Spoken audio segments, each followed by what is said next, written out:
ಪ್ರತಿಷ್ಠಿತ ಫೋರ್ಟಿಸ್ ಆಸ್ಪತ್ರೆ ಬೆಂಗಳೂರು ರೋಗಿ ಕೇಂದ್ರಿತ ತಡೆಗಟ್ಟುವ ಮತ್ತು ಅತ್ಯಾಧುನಿಕ ನಿಖರ ಚಿಕಿತ್ಸೆಯನ್ನು ಒದಗಿಸುವ ಬದ್ಧತೆಯ ಭಾಗವಾಗಿ ಇಂದು ತನ್ನ ಬೆಂಗಳೂರಿನ ಎಲ್ಲಾ ಆಸ್ಪತ್ರೆಗಳಲ್ಲಿ ಪ್ರಿವೆಂಟಿವ್ ಜೆನೋಮಿಕ್ಸ್ ಕ್ಲಿನಿಕ್ ಅನ್ನು ಪ್ರಾರಂಭಿಸಿದೆ. ಬೆಂಗಳೂರಿನ ಐಎಸ್ಸಿ ಮಾಜಿ ನಿರ್ದೇಶಕ ಪ್ರೊ. ಪದ್ಮನಾಭನ್ ಬಲರಾಮ್ ಅವರು ಈ ಕ್ಲಿನಿಕ್ ಅನ್ನು ಉದ್ಘಾಟಿಸಿದರು. ಈ ಸಂದರ್ಭದಲ್ಲಿ ಹಿರಿಯ ವೈದ್ಯರು, ಆಸ್ಪತ್ರೆಯ ಪ್ರಮುಖರು ಮತ್ತು ಗಣ್ಯ ಅತಿಥಿಗಳು ಉಪಸ್ಥಿತರಿದ್ದರು.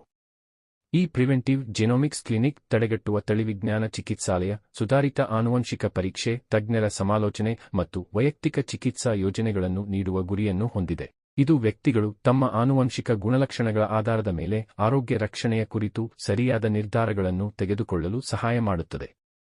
ತಳಿವಿಜ್ಞಾನದ ಬಳಕೆಯ ಮೂಲಕ ಫೋರ್ಟಿಸ್ ಆಸ್ಪತ್ರೆಯ ವೈದ್ಯರು ಆನುವಂಶಿಕವಾಗಿ ಬರುವ ಸಮಸ್ಯೆಗಳನ್ನು ಮೊದಲೇ ಪತ್ತೆಹಚ್ಚಲು, ಸಂಕೀರ್ಣ ಕಾಯಿಲೆಗಳ ನಿಖರ ರೋಗನಿರ್ಣಯ ಮಾಡಲು ಮತ್ತು ಹೆಚ್ಚು ನಿಖರ ಹಾಗೂ ಪರಿಣಾಮಕಾರಿಯಾದ ಚಿಕಿತ್ಸಾ ವಿಧಾನಗಳನ್ನು ರೂಪಿಸಲು ಶ್ರಮಿಸಲಿದ್ದಾರೆ. ಈ ಕ್ಲಿನಿಕ್ ಈ ಕೆಳಗಿನ ವ್ಯಾಪಕ ಶ್ರೇಣಿಯ ಸೇವೆಗಳನ್ನು ಒದಗಿಸುತ್ತದೆ ಮತ್ತು ಹೆಚ್ಚಿಸಲ ಔಷಧದ ಪ್ರತಿಕ್ರಿಯೆಯ ಉದ್ಘಾಟನಾ ಸಮಾರಂಭದಲ್ಲಿ ಮಾತನಾಡಿದ ಬೆಂಗಳೂರಿನ ಐಎಸ್ಸಿ ಮಾಜಿ ನಿರ್ದೇಶಕ, ಪದ್ಮಶ್ರೀ ಮತ್ತು ಪದ್ಮಭೂಷಣ ಪ್ರಶಸ್ತಿ ಪುರಸ್ಕೃತ ಪ್ರೊ. ಪದ್ಮನಾಭನ್ ಬಲರಾಮ್ ಅವರು, ಈ ಪ್ರಮುಖ ಯೋಜನೆ ಹಮ್ಮಿಕೊಂಡಿರುವುದಕ್ಕೆ ನಾನು ಫೋರ್ಟಿಸ್ ಆಸ್ಪತ್ರೆಯನ್ನು ಅಭಿನಂದಿಸುತ್ತೇನೆ.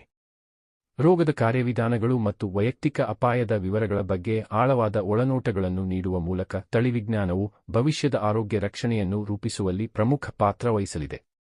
ಸುಧಾರಿತ ವಿಜ್ಞಾನವನ್ನು ವೈದ್ಯಕೀಯ ಚಿಕಿತ್ಸಾ ಪದ್ಧತಿಯೊಂದಿಗೆ ಬೆಸೆಯಲು ಇಂತಹ ಯೋಜನೆಗಳು ಅತ್ಯಗತ್ಯವಾಗಿದ್ದು, ಆರೋಗ್ಯ ಸೇವೆಯನ್ನು ಹೆಚ್ಚು ತಡೆಗಟ್ಟುವ ಮತ್ತು ವೈಯಕ್ತಿಕಗೊಳಿಸಿದ ವಿಧಾನದತ್ತ ಕೊಂಡೊಯ್ಯಲು ಸಹಾಯ ಮಾಡುತ್ತವೆ ಎಂದು ಹೇಳಿದರು. ಫೋರ್ಟಿಸ್ ಆಸ್ಪತ್ರೆ ಬೆಂಗಳೂರಿನ ಮೆಡಿಕಲ್ ಆಂಕಾಲಜಿ ಮತ್ತು ಹೆಮಟೋಆಂಕಾಲಜಿ ವಿಭಾಗದ ಪ್ರಧಾನ ನಿರ್ದೇಶಕಿ ಡಾ.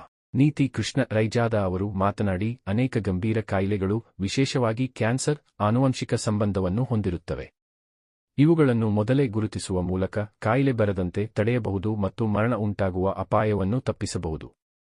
ಪ್ರಿವೆಂಟಿವ್ ಜೆನೋಮಿಕ್ಸ್ ಕ್ಲಿನಿಕ್ ಮೂಲಕ ರೋಗಿಗಳಿಗೆ ಅವರ ಆರೋಗ್ಯದ ಅಪಾಯಗಳ ಬಗ್ಗೆ ತಿಳುವಳಿಕೆ ನೀಡುವುದು ಮತ್ತು ಸಮಯೋಚಿತವಾಗಿ ಚಿಕಿತ್ಸೆ ಲಭ್ಯವಾಗುವಂತೆ ಮಾಡುವುದು ನಮ್ಮ ಗುರಿಯಾಗಿದೆ. ಇದು ಚಿಕಿತ್ಸೆಯ ಫಲಿತಾಂಶಗಳನ್ನು ಸುಧಾರಿಸಲು ಮತ್ತು ತಡೆಗಟ್ಟುವ ಚಿಕಿತ್ಸೆ ಒದಗಿಸಲು ಸಹಾಯ ಮಾಡುತ್ತದೆ ಎಂದು ತಿಳಿಸಿದರು.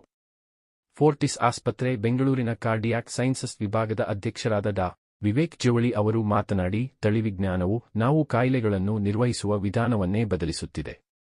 ಇದು ಎಲ್ಲರಿಗೂ ಒಂದೇ ರೀತಿಯ ಚಿಕಿತ್ಸೆ ನೀಡುವ ಬದಲು ಪ್ರತಿಯೊಬ್ಬರಿಗೂ ವೈಯಕ್ತಿಕ ಮತ್ತು ನಿಖರವಾದ ಚಿಕಿತ್ಸೆಯನ್ನು ನೀಡಲು ಅನುವು ಮಾಡಿಕೊಡುತ್ತಿದೆ. ಈ ಕ್ಲಿನಿಕ್ನಲ್ಲಿ ನಾವು ವಿವಿಧ ವಿಭಾಗಗಳನ್ನು ಒಂದೆಡೆ ಸೇರಿಸುವ ಮೂಲಕ ಉತ್ತಮ ರೋಗನಿರ್ಣಯ ಸಾಧ್ಯವಾಗಲು ಮತ್ತು ಚಿಕಿತ್ಸೆಯ ಫಲಿತಾಂಶಗಳನ್ನು ಉತ್ತಮಗೊಳಿಸಲು ಆನುವಂಶಿಕ ಒಳನೋಟಗಳನ್ನು ಬಳಸಿಕೊಳ್ಳುತ್ತಿದ್ದೇವೆ ಎಂದು ಹೇಳಿದರು. Actually, 25th of April is World DNA Day, and I am an oncologist and a hematologist. As a profession, we deal with a lot of genomics.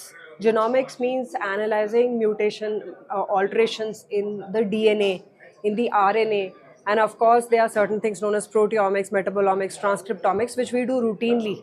The whole purpose of doing this clinic was preventive genomics, means can we predict genomically whether you have a chance of getting a certain type of disorder. And preventive genomics is the larger landscape which we talk about when we are dealing with predicting cardiac problem, predicting drug response to a person, whether they will respond in the same way in the same dose or they need a higher dose or a lesser dose. When they are already taking multiple drugs, how will it interact? Some will have more side effects, some will have less side effects. If you already have a liver condition, let's say hepatic fibrosis, will it turn into something really irreversible or not? So it's known as preventive gastro, in which you can do genomic predicting for gastroenterological disorder. For hematology, there are certain things in which we can find out whether there are certain hematology. It is also used for diagnosis. So all type of leukemias require genomic testing. But can we even predict in our first degree relatives whether they will have cancer? So this is known as cancer predictive genomics. Then again, can we talk about certain conditions like type 2 diabetes or Alzheimer's disease? So that's known as polygenomic scoring. Can we predict a person who will have it and therefore offer lifestyle changes? So basically why we are doing this is to find out either are there any solutions which can be predicted that you should do these from early on. For obesity, whether obesity drugs will work or not. Do you have anything in nutrition that needs to be changed? That is known as nutrigenomics. So finding out solutions by predicting a problem early. If you have a very high risk of a cardiac problem, let's say you may have an early onset cardiac problem, is there any solutions that can be offered in terms of therapy? So the entire purpose of this clinic is to predict problems so that we can offer solutions.